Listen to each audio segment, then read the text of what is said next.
ফজরের পর আইছি একটা গাড়ি আহে না, মাথাটা যাইতেছে খারাপ হইয়া এখন কি করবো?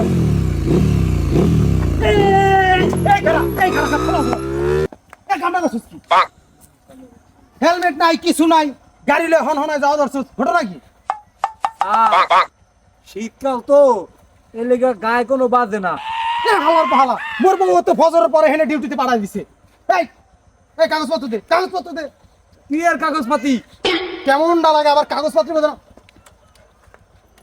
কেউ নইয়া মুতাই আলাম আলার ভালো। কয় বলে মোরে কেন নেব, একদম ডাইরেক্ট হিট করে বল। আল্লাহ, এই এখানে তিনজন, একটার মাথায় হেলমেট নাই, একটার মাথায় হেলমেট নাই। তুই বেন নাকালা দে হেনে খারাইছো একলা একলা। তোরে যদি আমি তিনজন মিলে ও ছাই এর পর তোরে যদি মনে কর দে কেন নই তাহলে কি করব? কম্বল গাই দিয়া তিনজন কেন যদি কেন